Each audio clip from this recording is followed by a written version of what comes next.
All right, so I'm going to split this up. I call this one Yoda. That's why I'm wearing the tie, right? So I call this one Yoda, and I guess that's Mike, right? From Monsters Inc. Yeah. So Yoda with his ears. So what I'm going to do is talk about the special senses with this. The first 14 slides are critical for you to deal with. It's basically the idea of receptors, and we're going to go back a little bit to dermatology so that you understand touch receptors a little bit better. So the first 14 slides kind of puts things in perspective of what special sensory is. Basically, this the five senses type thing. And then we're going to concentrate more on the ears, and that's what I'm going to do today. And then tomorrow, the next time we have class, we'll deal with the eye. The eye is a little bit more complicated. In most cases, I do have students do this part on their own also. For students, retrospectively at the end of the semester, I asked them if we had another, if it was a snow day or something like that, what day, what PowerPoint do you think that you could do on your own? And I would say about 8 out of 10 of them would say we could do this part on their own. So this is light and fluffy is what I consider. Okay, kind of like the dermatology section. So, but I'm doing it for you guys. All right, so anyway, nervous system, how it's all organized, blah, blah, blah, blah, blah. You're getting used to this picture, right? Okay? But we're really going to spend more time about the five senses, okay? Same picture, and you can also visualize like this, all right? Feel good. 4 slides, under a belt. All done, less than a minute. Okay, overview of the sensory system. This is new stuff, okay? So sensory is allowing the body to respond to internal and external stimuli. It protects the body from harm, maintains the body in homeostasis, we'll talk about that a little bit, and transmits pleasure and pain, usually with the sensory, the tactile sensory, okay? So here's the 5 main senses. You probably learned about these briefly in kindergarten, right? Taste, sweet, sour, salty, and bitter. I mentioned to you before, there is a 5th one that's out there now. It just came out about 10 years ago or so. We just discovered it. It's called umami, right?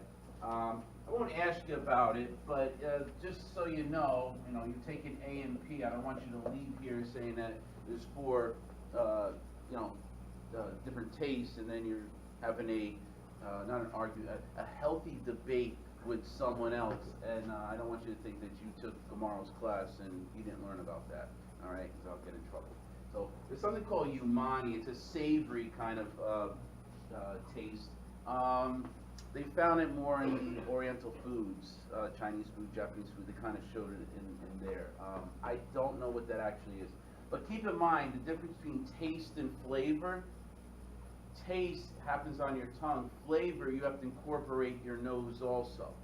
All right? If you have a cold, you can't sense the flavor of a strawberry, but you can taste the sweetness.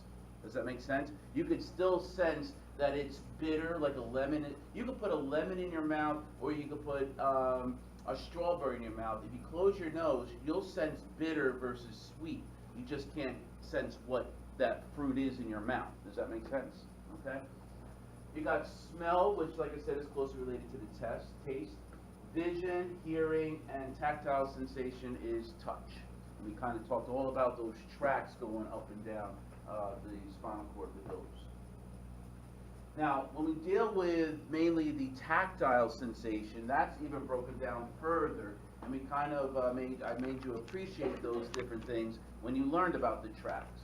So the 5 general senses where we're dealing with tactile is pain, actually just touch itself, sense that someone's touching you, and that could be deep touch or light touch.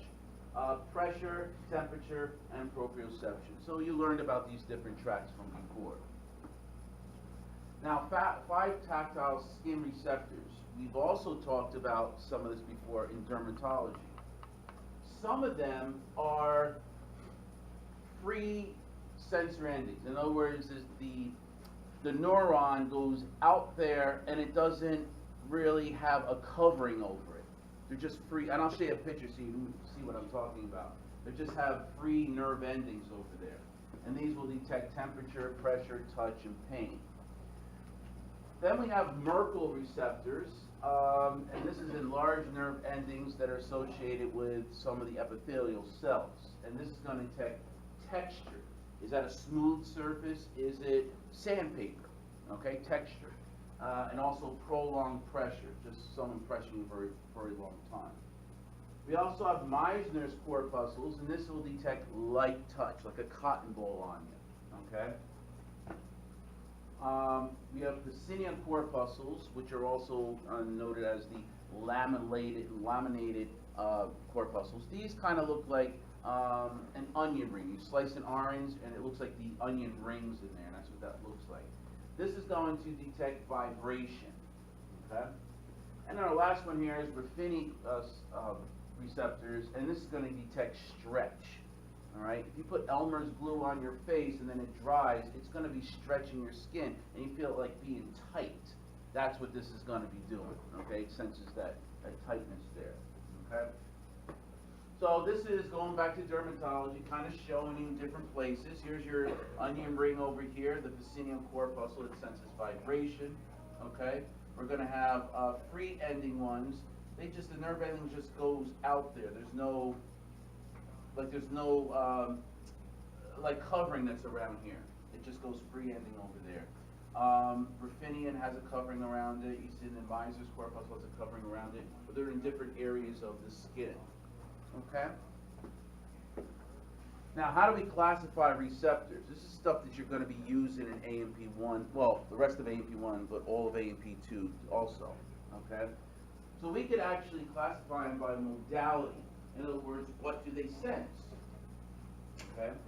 So they sense chemicals, or they can sense chemicals. They can sense sodium, carbon dioxide, that kind of stuff. Some sort of chemical it senses. We call them chemoreceptors. It might sense temperature. We call them thermoreceptors. We have mechanical receptors that could deal with any kind of stretch or pressure. Now specifically, we call them baroreceptors when they deal with pressure, any pressure against something. Like a barometer senses the atmospheric pressure, the baroreceptor senses pressure in that area of the skin. Or it might not be in the skin, it might be in the walls of certain arteries that senses high blood pressure. Then it sends a message to the brain saying, let's lower the blood pressure, and it dilates all your blood vessels. So the receptors, okay, that sense pressure. You got photoreceptors, and we'll talk about that when we deal with the eye, because that's the best example that we have there. It's going to sense light energy coming in. And then we got nociceptors, which are basically going to sense pain, okay? So these are pain receptors, nociceptor. And the neurotransmitter here, as we talked about before, is going to be something called substance P. This is found everywhere, these receptors, except for the brain itself, which we also talked about, okay? And that's why you can do surgery on the brain while the person's awake. He doesn't feel that, per se, pain over there, okay? So we can classify them by what they actually sense, or we can also classify them by the origin of where the stimuli is. So we could have the stimuli or the receptor actually inside the body. We call that interoceptors, or they could be somewhere outside the body. When I say outside, I mean not in the cavities, right? So this will be on the muscle, in the skin, and these are called proprioceptors, and they sense body position, okay, and movements. And then the external stimuli that's the one that's really going to be for in your skin, like the Merkels and the Pacinian corpuscles, those things, okay. Or we could also classify receptors by the way they are distributed. All right, general senses are distributed throughout the entire body, or we can have special senses that are really limited to the head area. So that's why we're going to talk about special senses now with the eyes and the ears. Okay? So that's what we're going to do now. All right? Questions about that beginning part? That first part that I just did with you in probably about 10 minutes or so, that's crucial because we're going to be using those words, chemoreceptors, photoreceptors, later on in A&P1, baroreceptors, things like that. So you need to know what those are. So let's talk about the wonderful ears that Yoda has. What's going on over here? okay? All right, so the functions of the ear, we have two main functions. Basically, obviously, hearing, which you learn probably from 2 years old, you with your ears, those kind of things. And that's going to detect sound vibrations. So we have mechanical receptors that are happening over here. Then it also takes care of balance and positioning, okay? So if you have an ear infection, you might be a little bit dizzy. It makes sense because they kind of correlate with each other, okay? So this is the external portion of the ear, all right? The whole ear we call is an auricle. You've got the external auditory meatus. Meatus means opening, okay? And then it leads to the canal, which you kind of learned about when we did bones, but the external auditory canal. Sometimes it's called external auditory meatus or external acoustic meatus. Same thing, like acoustic guitar, right? Sound. The tragus is that hard cartilaginous thing you got in front of or anterior to your external auditory meatus, that little hard thing over there. Go from the earlobe, and the helix is that round part over here. So, okay. The auricle same as the pinna? Yep, auricle and pinna, same thing. Yep. Yeah, you'll get to when we get into the heart. There's two auricles that are on top of the upper chambers, and they're known as the auricles because they kind of look like ears. Some people call them pinnas too. Right, same thing, absolutely. Okay, so let's look at inside. That's what you're all curious about, right? You're all curious, like George is, right? Yellow hat, monkey. Okay. All right, so this is what's happening inside here. All right, the way we break up the ear inside is 3 parts. All right, we'll get to know this. This is the external ear, which is mainly external auditory canal that leads to our tympanic membrane. Laymen call it the eardrum. Then we're going to have the middle ear, which is going to be more medial to the tympanic membrane, and it's really going to house our 3 small bones in there, which we're going to introduce to you. They're called the ear ossicles or auditory ossicles, 3 ear bones. Malleus, incus, and stapes. We'll get into that. Then we have the inner ear here, and we call it the labyrinth, but to me it looks more like a snail, and I think you could appreciate that it looks like a snail, okay? You have the body of the snail over here, you've got the antennae over here, and you have this coiled area here. There's also going to be our cranial nerve 8, the auditory nerve, but it's also called the vestibulocochlear nerve, because part of it goes to the vestibule, and part of it goes to the cochlea. Okay? So again, external ear, which is this area here, middle ear, which is over here, and then the inner ear, which is over here. Okay? And we'll be talking about ear infections. If you have an ear infection in the external portion, that could go into, if it's not cleared up, and by the way, it's called swimmer's ear. If you've heard of swimmer's ear, it's the external portion getting infected. That can go into our middle ear, and that could go into our inner ear. And that's why we want to stop that before it gets into there. Because once it gets here, the nerve gets affected. And that's how Helen Keller became deaf. She wasn't born deaf. She actually had some sort of infection that I believe came from the outside in, or it came from the inside and went out this way. Either way, it was due to an infection. She wasn't born that way. Okay? But at that time, this is, I don't know, she was born in the late 1800s, early 1900s, I'm not too sure. So they didn't have antibiotics and all that stuff at the time. Okay, so this is a little bit closer. Now, the other thing I want to also mention too is these bones over here, the way it looks like to me, and you'll see in all the pictures, is kind of looks like a man with a very small head that's going to hit you with a tennis racket should you be crawling in here. All right, let me show you what I mean by this. All right, and this will help you to understand that the stapes is not connected to the malleus. All right, if I'm crawling in here and I'm looking up, here's his foot, here's his leg, here's his thigh, Here's his torso, his small head, his arm over here, and there's a tennis racket. You see him? He's kind of bending down like this, like that. Alright, if it looks like a rooster to you, then use that if that works best for you. Alright? But that's what it looks like to me. And if you look, if you go here, see like you're crawling in, you see his foot, his leg, his torso, there's his little head, his arm. Alright? That just helps me to understand that the malleus is not connected to the stapes. The foot is not connected to the tennis racket. Okay?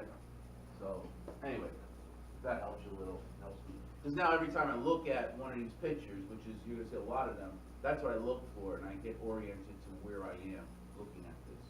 Okay? You definitely can see the snail. Okay? Okay.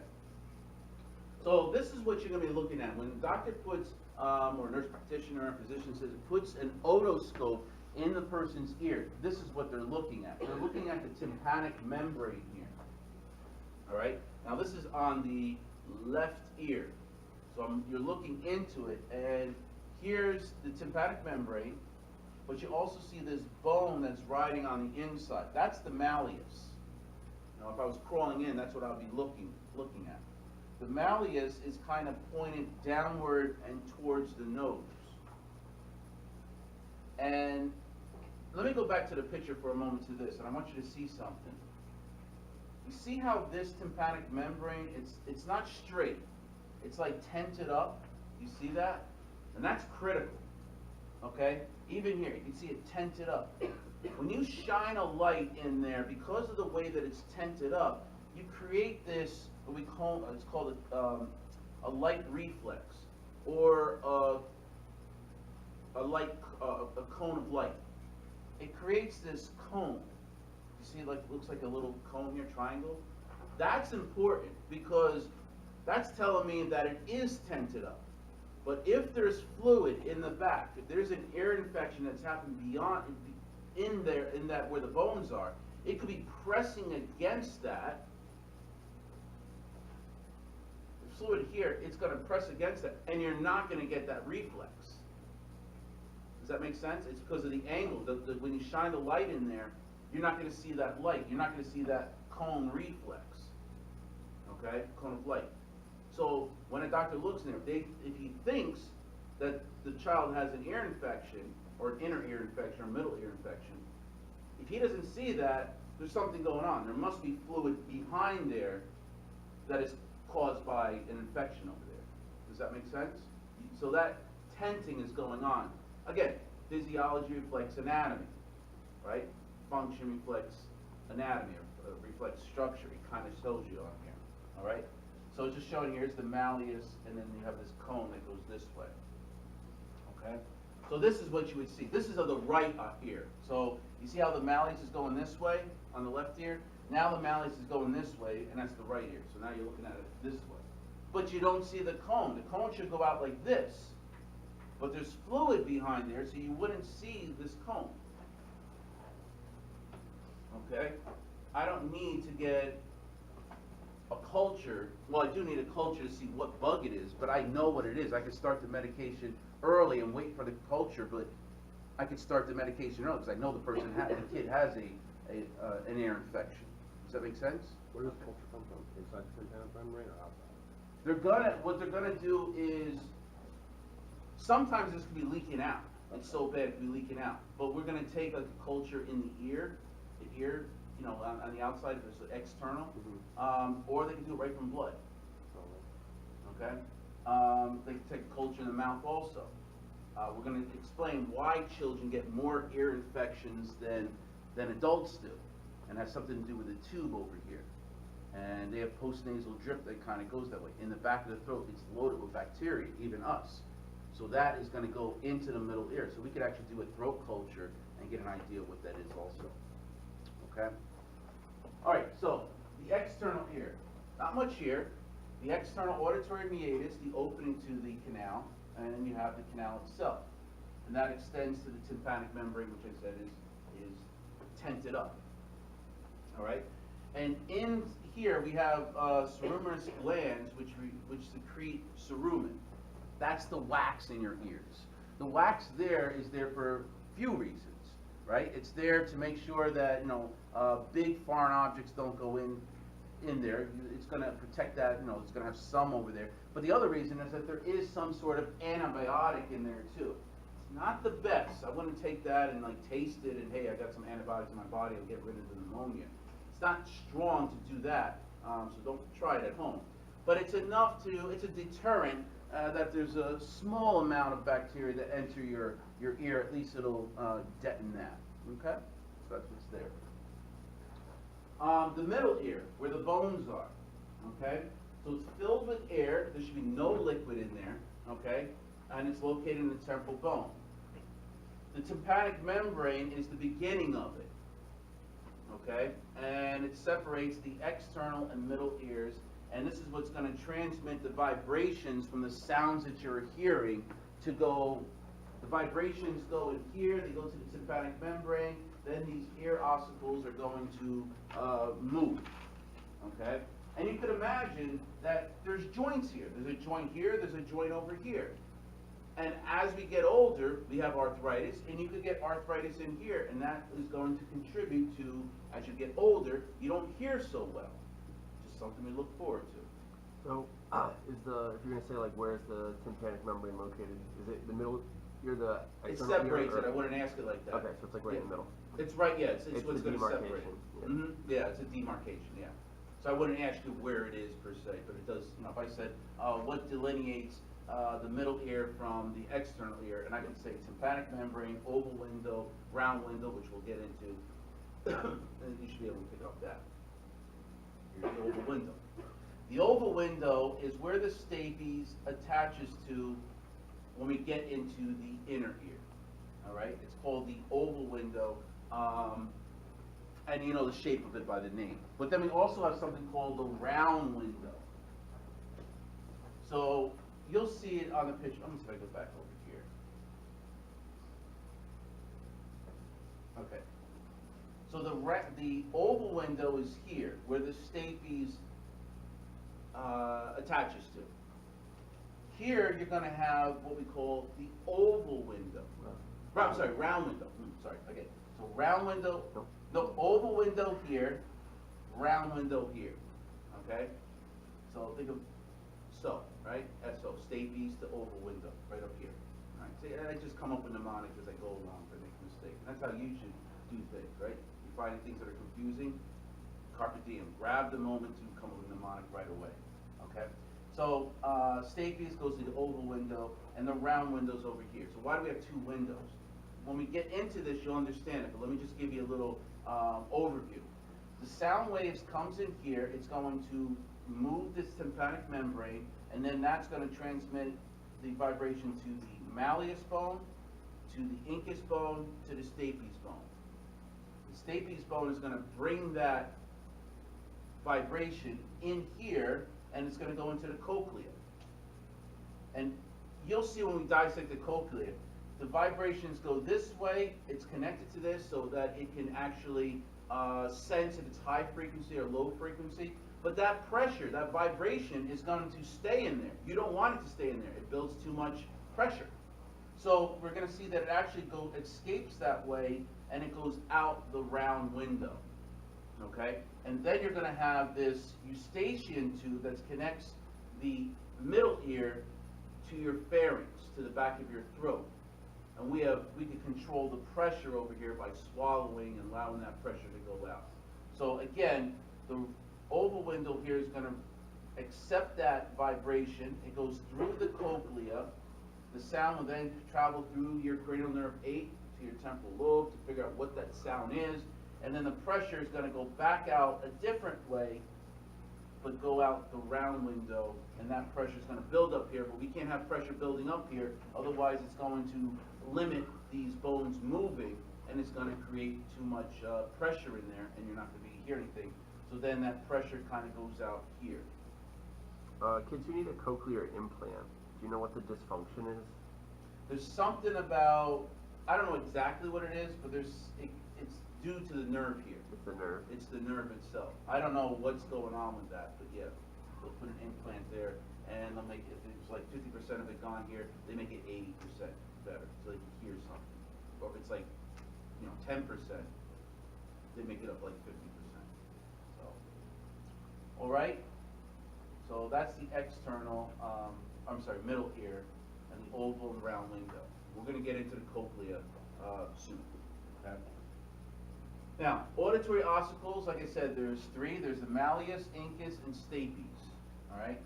It looks like a hammer, the malleus, an anvil, the incus, and a stirrup, the stapes. Do all these know what an anvil is?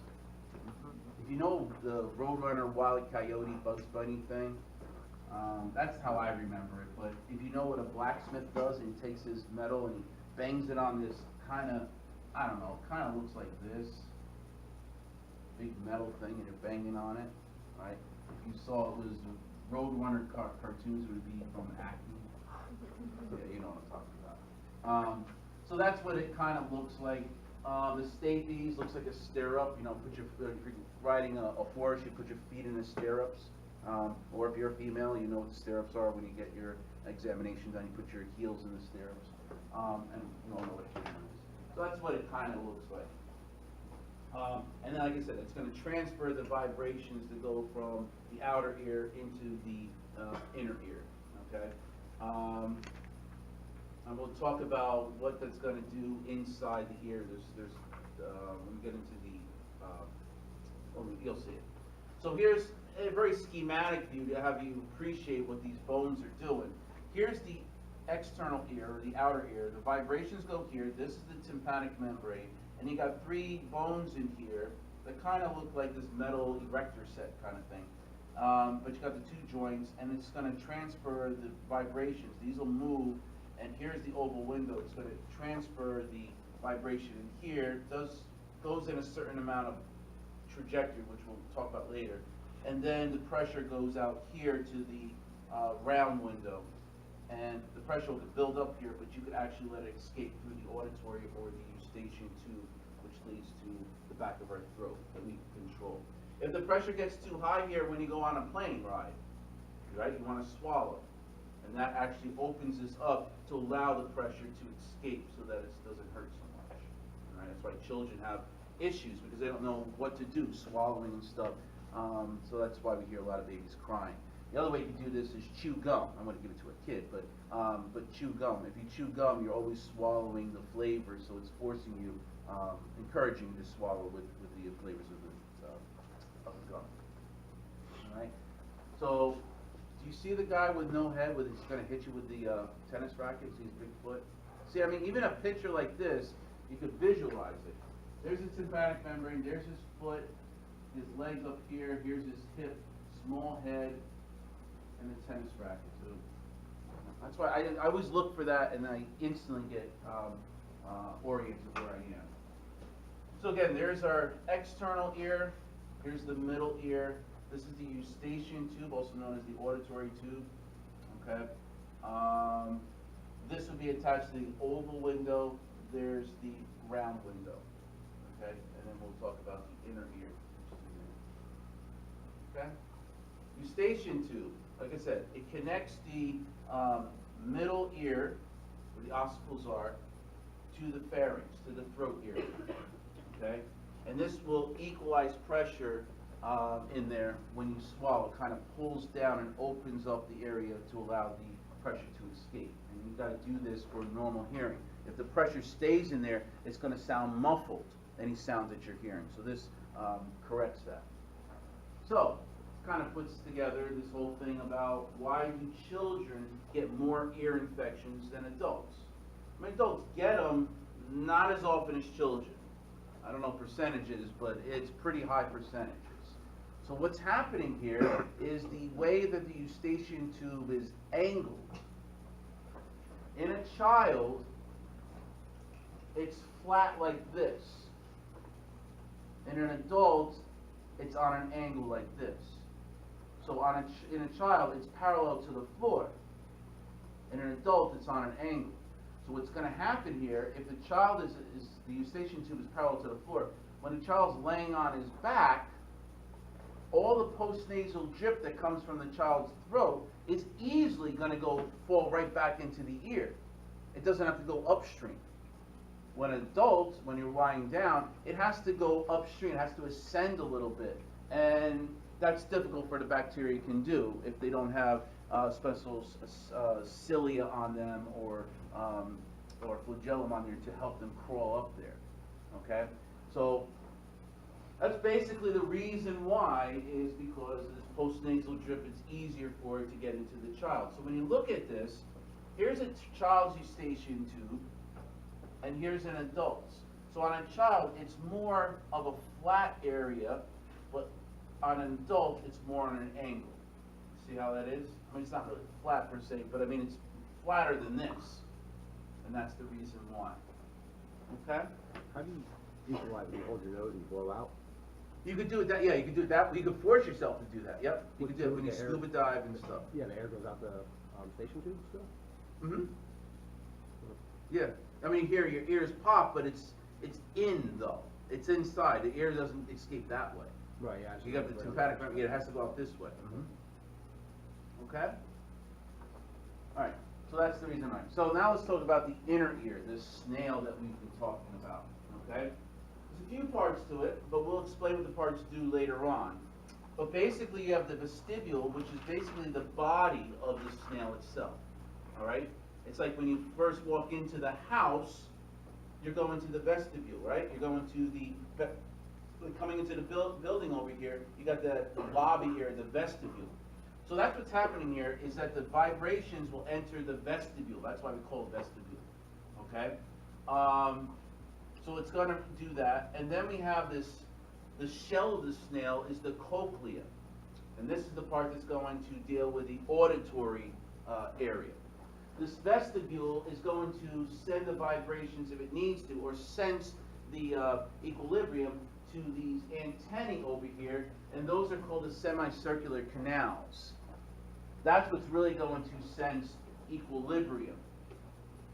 So the vestibule kind of distributes the vibrations and sense of equilibrium to its designated place. So the vibrations would go really to the cochlea for hearing, or it'll send the sense of equilibrium to the semicircular canals, which we'll talk about how that actually works. Okay? And we have this nerve, now kind of makes sense, the vestibule cochlear nerve, or the auditory nerve, that's going to innervate here. That's what's in yellow here. Okay? So just showing you a little bit inside, but you have the semicircular canals. The vestibule is this area here. And then you got the cochlea, which is pretty complicated, but I have a video to also show you with this that'll help things a little bit. Okay? So in summary, the external ear is everything distal to the tympanic membrane.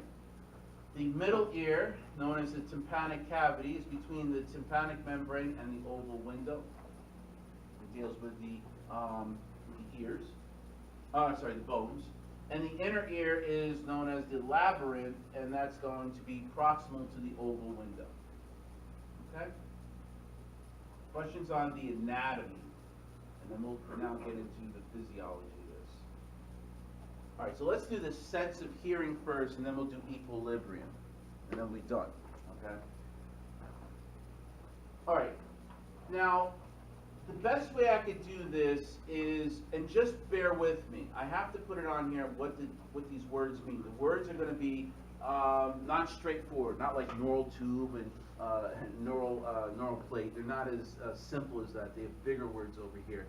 I'm just going to define everything for you. Bear with me, okay? And then I'll show you a picture, and it'll make sense where these are. And then when you're at home, you'll put things together. Then I'll also show a video explaining how this whole thing happens also. So it'll all come to you. But at this point, I have to put down the words here with no pictures, okay? We have something called perilymph, which is it's a liquid that is fluid in something called the scala vestibuli and the scala tympani. Okay, and you'll see where these are in a moment. This is going to receive the vibration from the oval window. Now keep in mind, the stapes is attached to the oval window. So it's accepting the vibration from outside your head, going through the external acoustic canal to the tympanic membrane, to the 3 inner bones, to the oval window, and now this vibration has entered into what we call the scala vestibuli and the scala tympani, and there's fluid in there called perilymph. So the inner ear is filled with fluid? Mm-hmm. The- Well, the in the snail. cochlea, and also when we get into the semicircle, it's different kind of fluid, but we'll talk about that. But not all the way up through the vestibule. Well, yeah, in the vestibule too, but yeah, you can say the inner ear, but not outside the snail, only inside. Inside the snail. Correct. Okay. Like the nerve itself doesn't have fluid around it. Right, just inside Right, the... inside the snail itself. But specifically in the cochlea, in the shell part, there's perilymph there, and now we also have endolymph, and that's fluid in the cochlear duct, and this receives the vibration from the vestibule. You'll see it; it'll make sense with the pictures. Then we also have the organ of Corti, okay, also known as the spiral organ. These have mechanical receptors, and if you remember mechanical receptors, it senses it could be a baroreceptor, all right, we can call it that too, because it's going to sense vibration, it's going to sense pressure, okay? It's located on the basilar membrane, and it receives vibration from the cochlear duct, okay? Contains many hair-like fibers on there, and these fibers will move in a certain way with vibration. You send a vibration here, they're going to move.